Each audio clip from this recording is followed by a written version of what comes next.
The removal of fuel subsidy by the federal government led to an increase in petroleum prices, triggering chain reactions and spike in transport fare, which makes it challenging for Nigerians to travel from one part of the country to another. However, occasioned by the Yuletide season, President Bola Ahmed Tinubu-led government announced free rail service and reduction in prices of road interstate transportation by 50% from December 21 to January 4, 2024. This is to cushion the effect of petrol subsidy removal, as well as to enable Nigerians travel and celebrate Christmas and New Year with their families. As a tease for the program, the discussion aims at shedding light on the transport palliative and how it provided the opportunity for Nigerians to celebrate Yuletide with their loved ones.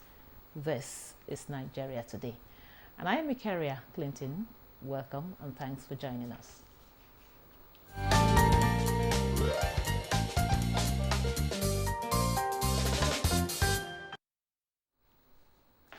Now, joining me for the conversation here in the studio is Chief Obin Nawaka. He's the Director General, Committee of Youth Mobilization and Sensitization. Glad to have you in Nigeria today. I'm glad that you're having me here today in the studio. I appreciate it. Okay, I'll go straight to the point. These are the cuts in the transportation fare and, of course, the free rail service. Tell us, in your opinion, how will you rate the success of this gesture by the federal government? Okay, thank you very much, NTA, and happy New Year in advance to all the audience watching us today. First and foremost, I would like to commend Mr. President Senator Bola Ahmed Tinubu for this kind gesture that he has given to Nigerians, especially the people from the southeasterners, because for years that we have been observing this year-to-date activity, transportation, a movement of people from Lagos, Abuja to the southeast, it has been tough. So as a president to understand the plight and predicament of Nigerians, especially this season that people have to go home and celebrate with their people, especially their loved ones in home, and bringing this policy of reduction of the transport and making it 50% for the passengers, at least, is highly commendable. And this initiative, from the look of things, is aimed at reducing the stress, the financial burden, and also creating avenue for other transportation and options. If you don't want to use this transportation company, you can use another one. So it's an avenue of facilitating optional transportation for people that want to travel. And the initiative is very key. Just like I said, it's highly commendable.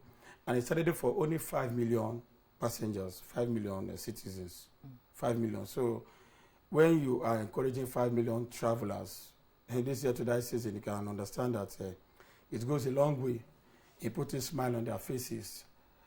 And as for us in our organization, we have done well in making sure that we assess, we evaluate, and we also engaged both the transport companies.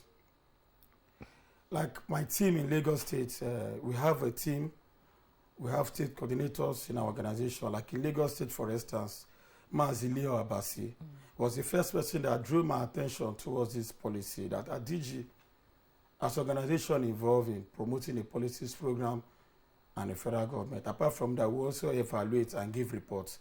That there's a need for us to checkmate and engage the commuters, also the passengers, to see how they are faring, if truly the people are complying or not, and their reaction towards it. So our coordinator there in Lagos, Leo, did a very good job.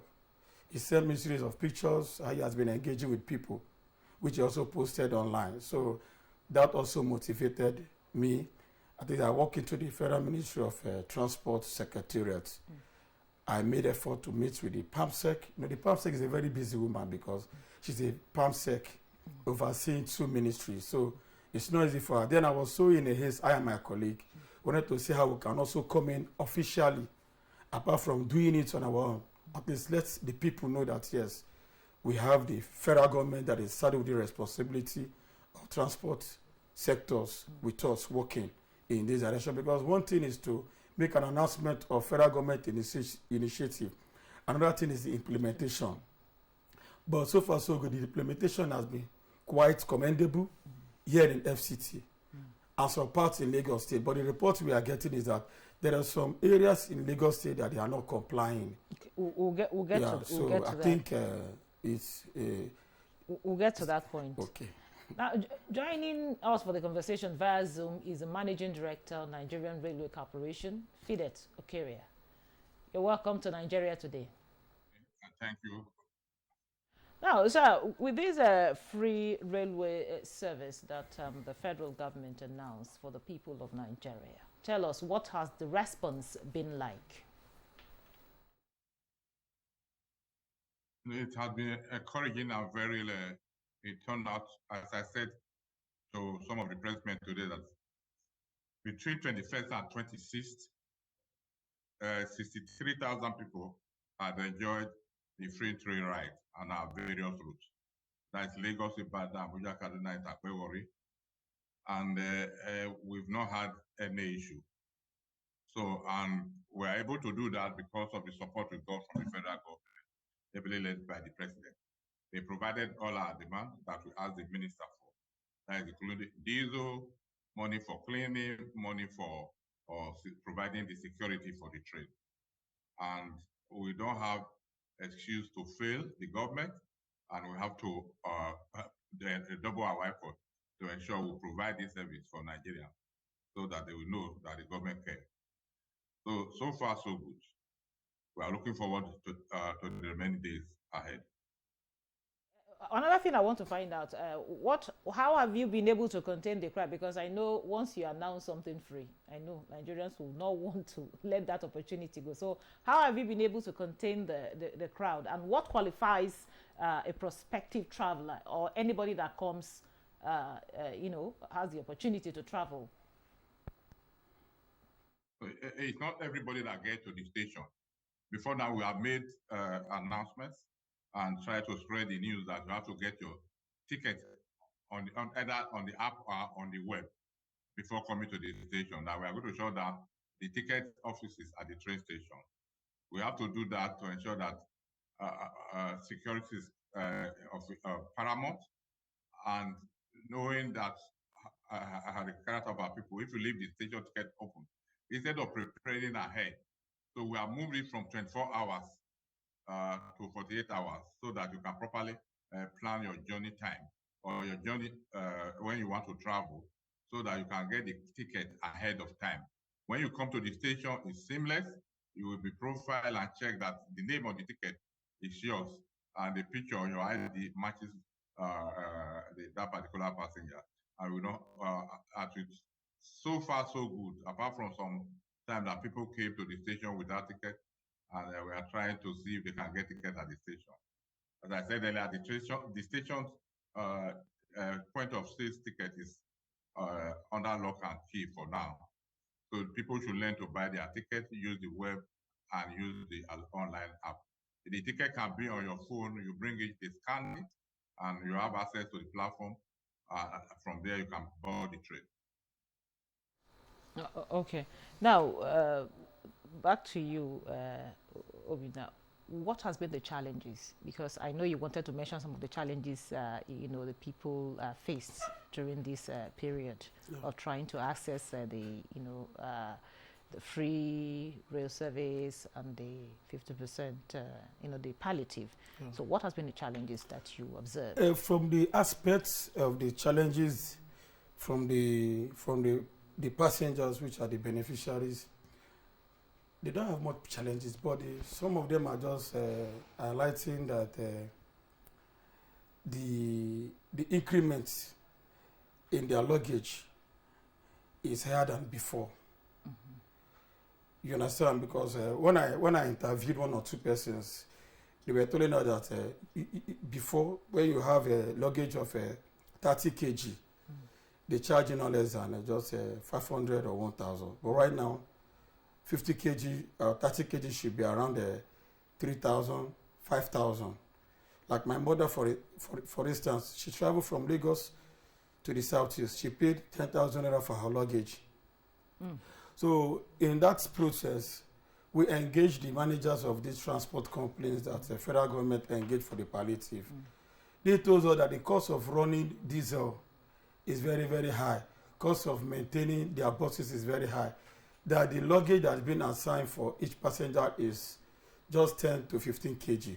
That because of this palliative, that a lot of them are coming to the park with 50 kg, 100 kg of luggages. So this has been the aggressive. Transport company took advantage of it. And secondly, is just like I was saying before, some companies are not complying with this federal government's 50% palliative. Especially those areas where people cannot easily go to ask them one or two questions. Once passenger comes to the park to pay the number 50%, they will tell them no, they are not operating today and not this time. So nobody dare to ask them questions, so they feel so stranded, they don't want to go back. They rather comply than going back to their various homes. So I think next time... When you say comply, comply how? As in to the 50% palliative. Yes, 50% palliative. The companies and the areas where they are observing and they are complying are the urban areas. Urban areas like Utako, those areas that you know that supervisors, anybody from the ministry, from the government can easily walk in and ask one or two questions. The press, even the pressmen, the media people, they have been engaging the leadership of these transport companies. Yes, I was at God is Good. I was at Chisco Transport. I was at the Young Shagro. And so, as in I engaged them, one-on-one, I engaged the leadership, and they told me how they are doing it. For them, as a transport company, they don't have issue. If I try to ask them if there's any issue, so that we will know what we are going to field or what we are going to say or the report we are going to give back to the federal government. They say no, if there's any issue, their leaders or their CEO would have reacted or given them some notice or some memo. There's no issue. But the issue is some managers or some people who are saddled with the responsibility of ensuring these services gets to the people that deserve it. They are not. In one way or the other, they are still extorting them. Their luggage fee and all those things. So I think it's a very big challenge. Maybe next time, when a good policy like this is coming up, there should be one early announcement so that people will prepare very, very well.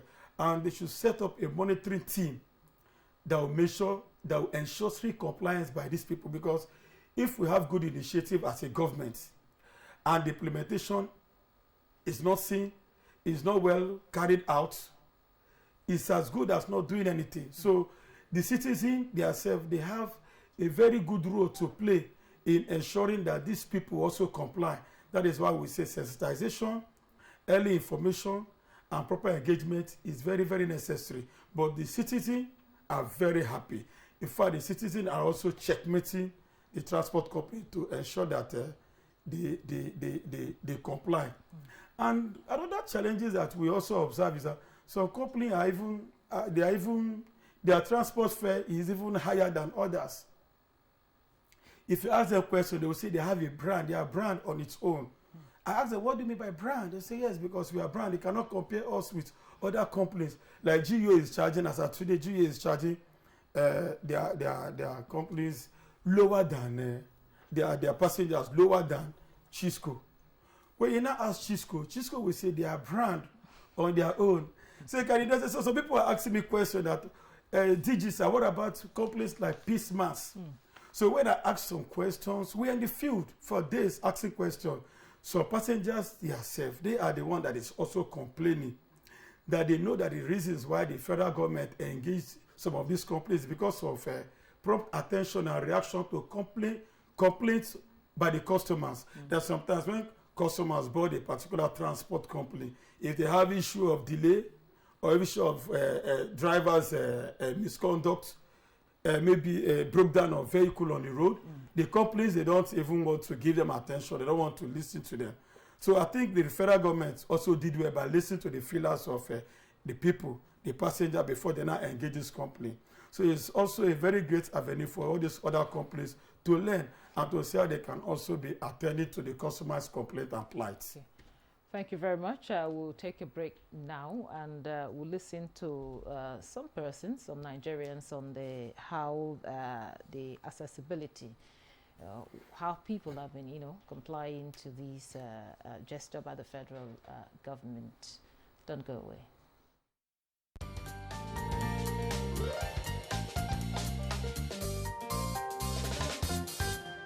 Some of us are a bit pessimistic in terms of how that is operationalized, because I personally didn't travel. So, but if people went to the parks, even parks that are not owned by the government, and had that subsidy, then it's fine. It's a good one. When we have a railway, all these transportation vehicles, they can go down. The price, 50% price reduction announced by government is a palliative. It doesn't solve the problem. It's only to ease the pain.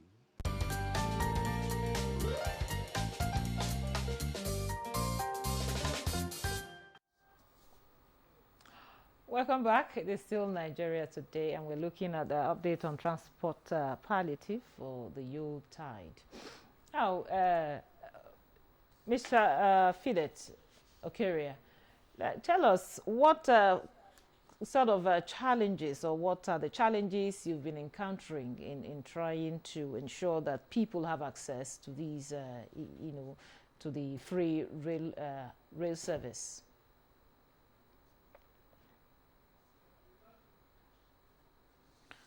Okay, having said, it's like we lost him there. Maybe when he returns, we'll ask him that question. Now, having said all you said about having seen the challenges, having pointed out the challenges, would you say that the aim of this move by the federal government has actually, achieved the desired result? Yes. Very, very impressive and highly commendable. Just like I said earlier, if you see the inflows of passengers at the park, very, very amazing. Unlike early December, ending of February, ending of November, we were not even anticipating that people were going to travel, especially down to the southeast. You know that whenever there is seasons like this, people from the southeast, they like to travel. Before now, they'll be feeling G3 that are we going to make this trip? Are we going to travel? But if you go to the park, you will see influx of people going to this, especially the southeast. So people are really happy with this initiative. And I'm sure that wherever Mr. President is sitting right now and his cabinet, they are very happy that at least they have removed a little bit pains from people. But you can imagine that from January to November, you have not seen your loved ones, especially the people at home. And the government is giving you opportunity to go and see them by 50% discount or palliative in areas of transportation. It's very good. Apart from that, even there's so many schemes of palliative that are still going on as we speak that people are not even aware. One of the commuters told me this morning that even while he was even traveling, even received some stipend from federal government. Really? Yes. That this one is even going to serve as a means to even buy bread and all those things that federal government is really doing. Well, you know, when schemes and programs like this is going on, it is also a responsibility of citizens to appreciate government. So our government will also be happy that actually this is very good. But when people are not appreciating it, government will just feel like this maybe they don't like it or not. Now that they are appreciating it, the next move that the government is going to do is going to be amazing, because I trust the government of the renewed hope. You cannot talk about renewed hope where you are not giving people hope. The 50% palliative are really giving people hope to travel and to also return back to their comfort zone. Like the deadline is on the 4th. 4th is enough. If you travel from the 21st and stay at home till on the 4th, are you not happy? What else are you looking for at home? Almost 2 weeks. Yes, almost 2 weeks. So you should be grateful.